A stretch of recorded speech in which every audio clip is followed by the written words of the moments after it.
എല്ലാവർക്കും നമസ്കാരം. ലൂസിയുടെ മറ്റൊരു അധ്യായത്തിലേക്ക് സ്വാഗതം. ഇന്നലെ വാർത്തകളിലെല്ലാം നിറഞ്ഞു നിന്ന ഒരു സംഭവം എന്ന് പറഞ്ഞു കഴിഞ്ഞാൽ, ഒരു സ്ത്രീയുടെ വയറിനുള്ളിൽ ഒരു കത്രിക പോലത്തെ ഒരു സംഗതി വെച്ച് തുന്നിക്കെട്ടി.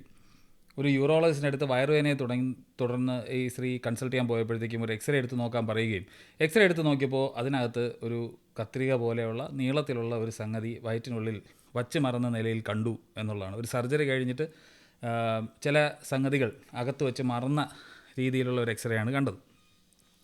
ലൂസിയിൽ എനിക്ക് തോന്നുന്നത് ഏറ്റവും കൂടുതൽ സംസാരിച്ചിട്ടുള്ള ഒരു വിഷയം എന്ന് പറഞ്ഞാൽ ആരോഗ്യ സാക്ഷരതയെക്കുറിച്ചും, അതുപോലെ തന്നെ ശാസ്ത്രം എന്തുകൊണ്ട് നമ്മുടെ വൈദ്യശാസ്ത്രത്തിൻ്റെ ഒരു പാർട്ടാകണം എന്നുള്ളതിനെ കുറിച്ചാണ്. അല്ലെങ്കിൽ എന്തുകൊണ്ട് ശാസ്ത്രീയമായ ചികിത്സകൾ മാത്രം തേടണമെന്നാണ്. നമ്മളതിനകത്ത് പലപ്പോഴും ഓൾട്ടർനേറ്റ് വൈദ്യങ്ങളുടെ പ്രശ്നങ്ങളെക്കുറിച്ച് ചൂണ്ടിക്കാണിച്ചിട്ടുണ്ട്. അതുപോലെ തന്നെ അപ്പോൾ എല്ലാവരും ചോദിക്കുന്ന ഒരു ചോദ്യമാണ്, നിങ്ങൾ എന്തുകൊണ്ടാണ് ഈ ആധുനിക വൈദ്യത്തിൻ്റെ രംഗത്ത് നടക്കുന്ന എന്തെങ്കിലും ഒരു സംഗതി ചൂണ്ടിക്കാണിക്കാത്തത് എന്നുള്ളത്. ആധുനിക വൈദ്യം ചൂണ്ടിക്കാണിക്കുക എന്ന് പറയുമ്പോൾ, ആധുനിക വൈദ്യം എന്ന് പറയുന്നത് തന്നെ ശാസ്ത്രത്തിൽ അധിഷ്ഠിതമായിട്ടുള്ളൊരു കാര്യമായതുകൊണ്ട് അതിനകത്ത് പിന്നെ പ്രത്യേക ശാസ്ത്രീയത ഇല്ലായ്മയൊന്നും ചൂണ്ടിക്കാണിക്കാൻ പറ്റില്ല. പക്ഷേ അത് പ്രാക്ടീസ് ചെയ്യുന്ന സ്ഥലങ്ങളിലും അല്ലെങ്കിൽ ആശുപത്രിയിൽ ഉള്ള മാൽ പ്രാക്ടീസുകളോ അങ്ങനെ എന്തെങ്കിലും ഒരു കാര്യം ഉണ്ടെന്നുണ്ടെങ്കിൽ നമുക്ക് ചൂണ്ടിക്കാണിക്കാവുന്ന ഒരു കാര്യമാണ്.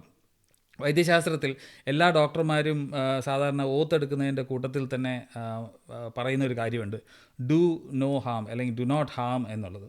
അതായത് ഒരു രോഗിയെ ചികിത്സിക്കുന്നതിനേക്കാൾ അത്യാവശ്യമാണ് ആ രോഗിക്ക് യാതൊരു തരത്തിലുള്ള ദോഷങ്ങളും ഉണ്ടാകാതെ നോക്കുക എന്ന് പറയുന്നത്. അത് ഒരു ഡോക്ടറിൻ്റെ ഏറ്റവും വലിയ കടമകളിലൊന്നാണ്. ഡോക്ടറിൻ്റെ കടമകളിലൊന്ന് എന്ന് പറയുമ്പോൾ അതിനകത്ത് നമ്മൾ മനസ്സിലാക്കേണ്ട വേറൊരു കാര്യം എന്ന് പറഞ്ഞു കഴിഞ്ഞാൽ, ഇപ്പോൾ ഒരു സർജറി ചെയ്യുന്ന ഒരാൾ രോഗിയെ മുറിവേൽപ്പിക്കുകയല്ലേ അല്ലെങ്കിൽ ദ്രോഹിക്കുകയല്ലേ എന്ന് നമുക്ക് തോന്നാം. അവിടെ നമ്മൾ മനസ്സിലാക്കേണ്ടത്, ഇതിനു മുമ്പ് തന്നെ പലതവണ പല വീഡിയോകളിൽ പറഞ്ഞിട്ടുള്ള ഒരു കാര്യമാണ് റിസ്ക് വേഴ്സസ് ബെനിഫിറ്റ് എന്നുള്ള രീതിയിലാണ്. അതായത് ഒരു സർജറിയുടെ റിസ്കിനെയും ആ രോഗിക്കുണ്ടാകുന്ന ക്വാളിറ്റി ഓഫ് ലൈഫ് അല്ലെങ്കിൽ ആ രോഗിക്കുണ്ടാകാവുന്ന ബെനിഫിറ്റ് അല്ലെങ്കിൽ എന്തുമാത്രം റിസ്ക് ഒഴിവാക്കാൻ പറ്റുന്നു. ഇപ്പോൾ ഒരു ട്യൂമർ അല്ലെങ്കിൽ ഒരു ക്യാൻസറസ് ആയിട്ടുള്ള ഒരു ഭാഗം മുറിച്ച് മാറ്റുന്നതിലൂടെ ആ രോഗിക്ക് എത്ര കാലം കൂടുതൽ ജീവിക്കാൻ കഴിയുന്നു, ഇങ്ങനെയുള്ള കാര്യങ്ങൾ നോക്കിയിട്ടാണ് ഒരു രോഗിയെ മുറിവേൽപ്പിക്കുന്നെങ്കിൽ പോലും ഒരു സർജൻ മുറിവേൽപ്പിക്കുന്നത് അല്ലെങ്കിൽ ഒരു ഇൻസിഷൻ ഇടുന്നത് എന്നുള്ളതാണ് അതിനകത്ത് നമ്മൾ മനസ്സിലാക്കേണ്ട കാര്യം. എല്ലാവരും അങ്ങനെ തന്നെയാണ്, ഒരു രോഗിക്ക് വേണ്ടി തന്നെയാണ് ചികിത്സ ചെയ്യുന്നത്. പക്ഷേ ഇതുപോലെ സിസേഴ്സ് അല്ലെങ്കിൽ മറ്റെന്തെങ്കിലും ഒരു സംഗതി വയറ്റിനകത്ത് കണ്ടു കഴിഞ്ഞാൽ നമ്മൾ എന്താണ് അവിടെ മനസ്സിലാക്കേണ്ടത്? ഡോക്ടറുടെ അനാസ്ഥ എന്ന് ഒറ്റവാക്കിൽ പറയാം, അല്ലെങ്കിൽ മെഡിക്കൽ നെഗ്ലിജൻസ് എന്ന് പറയാം. അത് സത്യം തന്നെയാണ്, മെഡിക്കൽ നെഗ്ലിജൻസ് തന്നെയാണ് വയറ്റിനകത്ത് ഏതെങ്കിലും ഒരു ഓപ്പറേഷൻ കഴിഞ്ഞ് സാധനം ഇട്ടുവിടുന്നത്. ഇന്നലെ പക്ഷേ ഇത് ആലപ്പുഴ മെഡിക്കൽ കോളേജിൽ ഒരു 5 വർഷത്തിന് മുമ്പാണ് ഈ സ്ത്രീ ഒരു സർജറിക്ക് വിധേയയായത്. അതിനകത്ത് തന്നെ പ്രധാനമായിട്ട് അവർ ചെയ്തത് ഹിസ്റ്ററക്ടമി എന്ന് പറയുന്ന ഗർഭപാത്രം നീക്കം ചെയ്യുന്ന ശസ്ത്രക്രിയയാണ് അവിടെ ചെയ്തത്. അങ്ങനെ ചെയ്തപ്പോൾ അവിടെ ഉണ്ടായിരുന്ന, അല്ലെങ്കിൽ വകുപ്പ് മേധാവിയാണെന്നാണ് ഞാൻ മനസ്സിലാക്കുന്നത്, ഒരു ലേഡി ഡോക്ടറിൻ്റെ ഒരു ബൈറ്റ് ഇന്നലെ എല്ലാ ചാനലുകളിലും കാണാൻ ഇടയായി.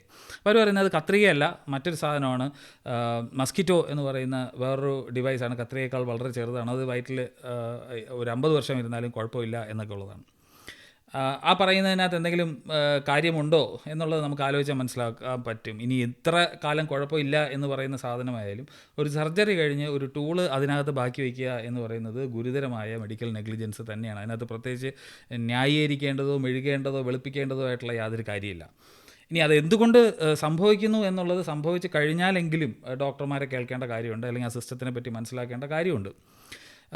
എല്ലാ സർജൻസും ചെയ്യുന്ന ഒരു കാര്യമാണ്, അല്ലെങ്കിൽ വേൾഡ് ഹെൽത്ത് ഓർഗനൈസേഷൻ തന്നെ ഒരു പ്രോട്ടോക്കോൾ പ്രകാരം ഉള്ള ഒരു കാര്യമാണ്, സർജറിക്ക് എന്തെല്ലാം ടൂളുകളാണോ ഉപയോഗിക്കുന്നത് ആ ടൂൾസ് എല്ലാം തിരിച്ച് കയറ്റുക എന്ന്. ഇതിപ്പോൾ നിങ്ങൾ സ്ക്രീനിൽ കാണുന്നതിനകത്ത് ചുമന്ന വട്ടത്തിൽ കാണിച്ചിരിക്കുന്ന ആ ഭാഗം നോക്കിയാൽ മതി. അതിനകത്ത് 3 ഭാഗങ്ങളായിട്ട് കാണാൻ പറ്റും. ഒന്ന്, രോഗി ബോധം കെടുന്നതിന് മുമ്പ് തന്നെ രോഗിയോട് ചോദിച്ച് കൃത്യമായി അടയാളപ്പെടുത്തേണ്ട ഭാഗം. അത് കഴിഞ്ഞ് അനസ്തേഷ്യ കഴിഞ്ഞിട്ട് ആദ്യം കത്തി വയ്ക്കുന്നതിന് മുമ്പ് അല്ലെങ്കിൽ ഫസ്റ്റ് ഇൻസിഷൻ ഇടുന്നതിന് മുമ്പ് തന്നെ ഉറപ്പുവരുത്തേണ്ട കുറേ ചെക്ക് ലിസ്റ്റുകൾ.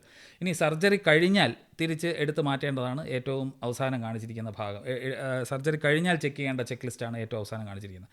അതിനകത്ത് നോക്കിക്കഴിഞ്ഞാൽ അവിടെ കൗണ്ടുകൾ എന്ന് പറഞ്ഞൊരു ഭാഗം കാണാൻ പറ്റും. അതായത് എന്തുമാത്രം നീഡിലുകൾ ഉപയോഗിച്ചു, എന്തുമാത്രം ഗോസ് ഉപയോഗിച്ചു, എന്തുമാത്രം കോട്ടൺ ഉപയോഗിച്ചു, ഈ ഉപയോഗിച്ച സാധനങ്ങളെല്ലാം കൃത്യമായി തിരിച്ചെടുത്ത് മാറ്റിയിട്ടുണ്ടോ എന്ന് ഉറപ്പ് വരുത്താനാണ് ആ ഒരു ചെക്ക് ബോക്സ് അവിടെ കൊടുത്തിരിക്കുന്നത്. മനുഷ്യൻ്റേതായ തളർച്ച അല്ലെങ്കിൽ ഫറ്റീഗ് പോലെയുള്ള കാര്യം, വിരസത പോലെയുള്ള കാര്യം, ഒരുപാട് നേരം വർക്ക് ചെയ്യുമ്പോൾ ഉള്ള പ്രശ്നങ്ങളൊക്കെ ഉണ്ടാകും. ഈ പ്രശ്നങ്ങളെ ഒഴിവാക്കാൻ എന്ത് ചെയ്യണം എന്നുള്ളത് ശാസ്ത്രം കണ്ടെത്തിയിട്ടുണ്ട്. അതിന് ഉള്ള ഒരു ചെക്ക് ലിസ്റ്റാണ് ഈ പറഞ്ഞത് കാണിച്ചിരിക്കുന്നത്. എങ്ങനെയാണ് ഈ ചെക്ക് ലിസ്റ്റുകൾ പോലെയുള്ള കാര്യങ്ങൾ ശാസ്ത്രീയമാകുന്നത് എന്നുകൂടി നമ്മൾ മനസ്സിലാക്കണം. ഈ ഒരു ശസ്ത്രക്രിയയ്ക്ക് പോകുന്ന ഒരാൾ ഇപ്പോൾ പല സ്റ്റഡീസിനെ ബേസ് ചെയ്ത് എപ്പിഡെമിയോളജിയുമായിട്ട് ബന്ധപ്പെട്ടിട്ടുള്ള ചില സ്റ്റഡീസ് ഉണ്ടാവും. ഉദാഹരണത്തിന് RCT അല്ലെങ്കിൽ കോഹോർട്ട് സ്റ്റഡീസിൽ നിന്നൊക്കെയാണ് സർജറി എങ്ങനെ വേണം, അല്ലെങ്കിൽ ഈ പ്രൊഫിലാക്റ്റിക് ആയിട്ട് അല്ലെങ്കിൽ സർജറിക്ക് മുൻപ് തന്നെ എങ്ങനെ ആൻറ്റിബയോട്ടിക്സ് കൊടുത്തു തുടങ്ങണം, അത് ജേം തിയറിയെ ബേസ് ചെയ്തിട്ടും മൈക്രോബയോളജിയും ബേസ് ചെയ്തിട്ടുള്ള സ്റ്റഡീസിനെ ബേസ് ചെയ്തിട്ടാണ് അത് ചെയ്തു തുടങ്ങുന്നത്. ഇതുപോലെ ഓരോരോ കാര്യങ്ങളും ആ പ്രോട്ടോക്കോളിനകത്ത് കൃത്യമായി ഉണ്ടാക്കി വെച്ചിരിക്കുന്നത് ശാസ്ത്രീയമായ പഠനങ്ങളുടെ അടിസ്ഥാനത്തിലാണ്.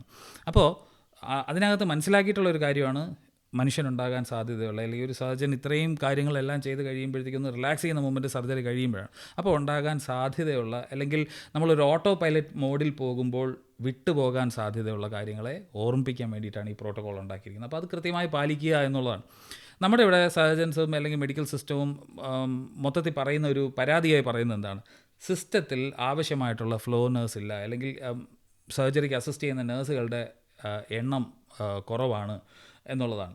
അതൊക്കെ എന്തും ആയിക്കോട്ടെ, അതൊന്നും ഒരു എക്സ്ക്യൂസ് അല്ല. കാര്യം നേരത്തെ പറഞ്ഞ പോലെ ഡു നോട്ട് ഹാം എന്ന് പറയുന്ന ആ ഒരു കാര്യം, അതായത് ഇനി ഒരു സർജൻ മാത്രം ഒരു കയ്യാൾ പോലും ഇല്ലാതെ ഒറ്റയ്ക്ക് സർജറി ചെയ്യുകയാണെങ്കിൽ പോലും ഈ സർജറി ചെയ്യുകയാണെന്നുണ്ടെങ്കിൽ തീർച്ചയായിട്ടും ഈ പറഞ്ഞ കൗണ്ടുകളെല്ലാം മെയിൻറ്റെയിൻ ചെയ്യേണ്ട ആവശ്യമുണ്ട്. കാര്യം അശ്രദ്ധമായ ഒരു കാര്യം വിട്ടുപോയി കഴിഞ്ഞാൽ ആ ചെയ്തതിൻ്റെ നമ്മളവിടെ നേരത്തെ പറഞ്ഞ റിസ്ക് ബെനിഫിറ്റ് റേഷ്യോയിൽ വലിയ വ്യത്യാസം വരും. കാര്യം അയാട്രോജനിക് ആയിട്ടുള്ള ഇഞ്ചുറി അല്ലെങ്കിൽ ഹോസ്പിറ്റൽ ജന്യമായിട്ടുള്ള ഇഞ്ചുറികൾ എത്രത്തോളം വരുന്നുണ്ടെന്നുള്ളതിന് വരെ നമുക്ക് കണക്കുണ്ട്. ഒരു 3.5% മുതൽ ഏതാണ്ട് 25% വരെയുള്ള അയാട്രോജനിക് ഇഞ്ചുറീസ് ഉണ്ടെന്നുള്ളതാണ് ഗ്ലോബലായിട്ടുള്ള കണക്ക്. ഈ അയാട്രോജനിക് ആയിട്ടുള്ള ഇഞ്ചുറി എന്ന് പറയുമ്പോൾ സർജൻ ചെയ്യുന്ന കുഴപ്പം കൊണ്ട് മാത്രമല്ല, അതിനകത്ത് ഫാർമസിസ്റ്റ് മരുന്ന് കൊടുക്കുന്നതിൽ മാറിപ്പോകുന്നത് മുതൽ രോഗി മരുന്ന് തെറ്റിച്ച് കഴിക്കുന്നത് മുതൽ ഈവൻ രോഗിക്ക് ഡോസ് മാറിപ്പോകുന്നത്, ടീസ്പൂൺ കഴിക്കാൻ പറയുന്നത് ഡോക്ടർ പറയുന്നത് കേട്ടുകൊണ്ട് പോയി ടേബിൾ സ്പൂണിൽ കഴിക്കുന്നത് വരെ ഉള്ള എല്ലാ കാര്യങ്ങളും കൂടെ ചേർന്നിട്ടാണ് ഈ ഇഞ്ചുറിയുടെ നിരക്കുള്ളത്. ഇപ്പോൾ ജേക്കബ് അടക്കാഞ്ചേരിയൊക്കെ എപ്പോഴും പറയുന്നേക്കാം രോഗികൾ മുഴുവൻ മരിക്കുന്നത് ആശുപത്രിയിലാണ് എന്നുള്ള രീതിയിൽ. അപ്പോൾ അങ്ങനെയല്ല, അവിടെ ഉണ്ടാകുന്നതിൽ ഒരു നിശ്ചിത എമൗണ്ട് ഇങ്ങനെയുള്ള ഇഞ്ചുറീസ് ഉണ്ടാകാനുള്ള സാധ്യതയുണ്ട് എന്നുള്ള തിരിച്ചറിവ് ശാസ്ത്രത്തിനുള്ളതുകൊണ്ടാണ് ഈ പറയുന്ന പ്രോട്ടോക്കോളുകൾ പാലിക്കാനായിട്ട് പറയുന്നത്. എന്താണ് ഈ മസ്കിറ്റോ എന്ന് പറഞ്ഞ സാധനം? ഇത് ഒരു ആർട്ടറി ഫോസെപ്സ് ആണ്. ആർട്ടറി ഫോസെപ്സ് എന്ന് പറഞ്ഞു കഴിഞ്ഞാൽ ഈ ശരീരം മുറിക്കുന്ന സമയത്ത് രക്തക്കുഴലുകളെ ബ്ലോക്ക് ചെയ്യാൻ അല്ലെങ്കിൽ ക്ലാമ്പ് ചെയ്യാനൊക്കെ ഉപയോഗിക്കാൻ പറ്റുന്ന ഒരു സാധനമാണ്. അപ്പോൾ അതിൻ്റെ അറ്റം ഈ മസ്കിറ്റോയുടെ കൊമ്പ് പോലെ വളരെ പ്രിസൈസ് ആയിട്ട് പിടിക്കാനും ഗ്രാബ് ചെയ്യാനും ഒക്കെ പറ്റുന്നതുകൊണ്ടാണ് ആ ടൂളിന് മസ്കിറ്റോ എന്നുള്ള പേര് പറയുന്നത്. അത് സിസേഴ്സ് അല്ല എന്ന് പറയുന്നത് ഒരു എക്സ്ക്യൂസ് അല്ല. ആ ഡോക്ടർ എന്തിനാണ് അങ്ങനെ പറഞ്ഞതെന്ന് തന്നെ എനിക്ക് മനസ്സിലായില്ല. കത്രികയല്ല, അത് ആർട്ടറി ഫോസെപ്സ് ആണ്. അതെ, ക്ലാമ്പ് ചെയ്യാൻ ഉപയോഗിക്കുന്നതാണ്. അത് സർജറി കഴിയുമ്പോൾ എടുത്ത് മാറ്റേണ്ടതാണ്. എടുത്ത് മാറ്റിയില്ല. മാറ്റാതിരിക്കാനുള്ള കാരണം എന്താണ്? കൗണ്ട് നോക്കിയില്ല എന്നുള്ളത് വളരെ കൃത്യമാണ്. അതൊരു സിസ്റ്റത്തിൻ്റെ തന്നെ പ്രശ്നമാണ്, ഡോക്ടറുടെ മാത്രമല്ല ബാക്കിയുള്ള എല്ലാവരുടെയും പ്രശ്നമാണ്. പക്ഷേ ഓരോരുത്തരും റെസ്പോൺസിബിളാണ്. അല്ലാതെ ആരും റെസ്പോൺസിബിൾ അല്ല സിസ്റ്റത്തിൻ്റെ കുഴപ്പമാണെന്ന് പറയുന്നതിനേക്കാളും അതിനകത്തുണ്ടായിരുന്ന ഓരോരുത്തരും റെസ്പോൺസിബിളാണ്. ആർക്കും എല്ലാവരും അവരവരുടെ ജോലി ചെയ്യുന്നതിനോടൊപ്പം ഈ പറഞ്ഞ കാര്യങ്ങൾ ചെയ്തിട്ടുണ്ടോ അല്ലെങ്കിൽ കൗണ്ട് ഉണ്ടോ എന്നുള്ളത് ഇൻസിസ്റ്റ് ചെയ്യാനായിട്ട് ആ ഹൈറാർക്കിയിൽ എങ്ങനെയാണോ വരുന്നത് ആ രീതിയിൽ ചെയ്യേണ്ട കാര്യം കൂടി അവിടെ ഉണ്ട് എന്നുള്ളതാണ് ഇതിനകത്ത് പറയാനുള്ളത്. അപ്പോൾ ഇത് എന്തിനാണ് പറഞ്ഞതെന്ന് ചോദിച്ചു കഴിഞ്ഞാൽ, ആധുനിക വൈദ്യശാസ്ത്രം കുറ്റമറ്റതാണോ എന്ന് ചോദിച്ചു കഴിഞ്ഞാൽ കുറ്റമറ്റതാക്കി തീർക്കാൻ ശ്രമിച്ചുകൊണ്ടിരിക്കുന്നതാണ്. പലപ്പോഴും ആധുനിക വൈദ്യത്തെ നമ്മൾ വച്ചിരിക്കുന്ന സ്റ്റാൻഡേർഡ് അല്ലെങ്കിൽ സയൻസ് പറയുന്നതെന്ന് പറഞ്ഞു കഴിഞ്ഞാൽ ഏവിയേഷൻ ഇൻഡസ്ട്രിയുടെ അത്രയും നല്ലൊരു പ്രോട്ടോക്കോളിലേക്ക് കൊണ്ടുപോവുക എന്നുള്ളതാണ്. നമുക്കിതുവരെ ആ ലെവലിലേക്ക് എത്താൻ പറ്റിയിട്ടില്ല. കാര്യം ഇതുപോലെയുള്ള മനുഷ്യൻ്റേതായ പല എററുകളും കാര്യങ്ങളും വരുന്നത് കൊണ്ടാണ്. പക്ഷേ അത് ഏവിയേഷൻ ഇൻഡസ്ട്രിയിലുള്ളതുപോലെ തന്നെ സേഫ്റ്റി സ്റ്റാൻഡേർഡ്സിലേക്ക് നമുക്ക് എത്തിക്കാൻ പറ്റും എപ്പോൾ കൃത്യമായി ഇതുപോലെയുള്ള പ്രോട്ടോക്കോളുകളും ഹ്യൂമൻ എറേഴ്സും ഒക്കെ നമുക്ക് ഒഴിവാക്കാൻ പറ്റിയാൽ എന്നുള്ളതാണ്. അതിന് പ്രോട്ടോക്കോളുകൾ തീർച്ചയായും പാലിക്കുക തന്നെ വേണമെന്നുള്ളതാണ്. അപ്പോൾ ഇതൊരു മെഡിക്കൽ നെഗ്ലിജൻസ് ആണോ എന്ന് ചോദിച്ചു കഴിഞ്ഞാൽ ഒരു സംശയമില്ല, ഇതൊരു മെഡിക്കൽ നെഗ്ലിജൻസ് ആണ്. സിസ്റ്റം അണ്ടർസ്റ്റാഫ്ഡ് ആണെങ്കിൽ അതിന് വേണ്ടിയിട്ടുള്ള സ്റ്റാഫുകളെ എടുക്കുകയും കാര്യങ്ങളൊക്കെ ചെയ്യണം, അത് വേറെ കാര്യം. പക്ഷേ ഒരു സർജൻ അത് ചെയ്യുമ്പോൾ തീർച്ചയായിട്ടും രോഗിയുടെ വെൽബീയിങ്, കാര്യം അയാൾ എന്തിനാണ് അത് ചെയ്യുന്നത്? ഒരു ക്വാളിറ്റി ഓഫ് ലൈഫ് നന്നാവാൻ വേണ്ടിയിട്ടാണ് ഏതൊരു രോഗിയും ചെയ്യുന്നത്. നേരത്തെ വയറുവേദന ഉണ്ടായിരുന്ന ഒരവസ്ഥയിൽ നിന്ന് വയറുവേദന ഇല്ലാതെ എണീറ്റ് അയാൾക്ക് ബീച്ചിലും പാർക്കിലും ഒക്കെ പോകാൻ പറ്റണം, എണീറ്റ് ക്വാളിറ്റി ഓഫ് ലൈഫ് ലീഡ് ചെയ്യാൻ പറ്റണം. അപ്പോൾ അതിന് വേണ്ടിയിട്ടാണ് സർജറി ചെയ്യുന്നത്.